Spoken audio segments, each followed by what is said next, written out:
Have you ever doubted your ability to do something significant because you felt unworthy or inadequate? Perhaps you've thought, I'm too young, too inexperienced, or too flawed for this. If so, you're not alone. Many of us carry this internal dialogue, but what if I told you that your imperfections are precisely what make you the perfect candidate for something extraordinary? Let's explore this idea through the life of Timothy, a young leader mentored by Paul, and the lessons we can draw from his story. Timothy wasn't perfect, far from it. He was young, often uncertain, and even struggled with his health. Yet God chose him not despite his imperfections, but because of them. Let's start with one of Paul's powerful admonitions to Timothy, found in 1 Timothy 4:12. Don't let anyone look down on you because you are young, but set an example for the believers in speech, in conduct, in love, in faith, and in purity. Paul wrote these words because Timothy likely struggled with low self-esteem.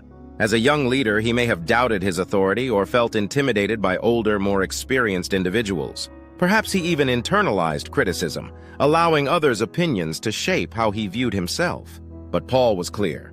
Timothy's youth wasn't a liability. It was an opportunity to inspire others by living out his faith. Now think about your own life.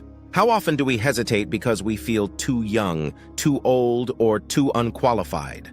Timothy's story teaches us that our limitations, whether real or perceived, don't disqualify us. Instead, they highlight God's ability to work through us. Another example of Timothy's imperfection is found in 1 Timothy 5:23, where Paul advised him to stop drinking only water and use a little wine because of your stomach and your frequent illnesses. This verse reveals Timothy's ongoing physical struggles. Imagine being called to lead, teach, and inspire others while dealing with constant health issues. It must have been discouraging, yet Timothy remained faithful. His weaknesses remind us that God's call doesn't require physical perfection. In fact, it's often through our vulnerabilities that God's strength is most evident. This theme resonates deeply in Hebrews 10:14. For by one sacrifice he has made perfect forever those who are being made holy. This verse speaks directly to the paradox of being imperfect, yet made perfect in God's eyes.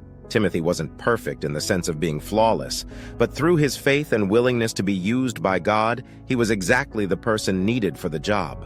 And so are you. Finally, consider 2 Corinthians 3:4-5, which declares, "Such confidence we have through Christ before God. Not that we are competent in ourselves to claim anything for ourselves, but our competence comes from God." Timothy's competence didn't come from his own abilities, just as ours doesn't come from our accomplishments or qualifications. It comes from God, who equips us for the roles he calls us to fulfill. So what's the takeaway here? Stop fixating on your flaws. Like Timothy, you may feel young, inadequate, or burdened by weaknesses, but those very traits make you the perfect candidate for God's work. All he asks is that you show up, as Timothy did, ready and willing to be used. Remember, God doesn't call the perfect, he perfects the called. Trust in his ability to use you as you are, and you'll discover that your imperfections aren't obstacles, but opportunities for his power to shine through. Until next time, keep walking in faith, and remember, you're already equipped for the journey ahead.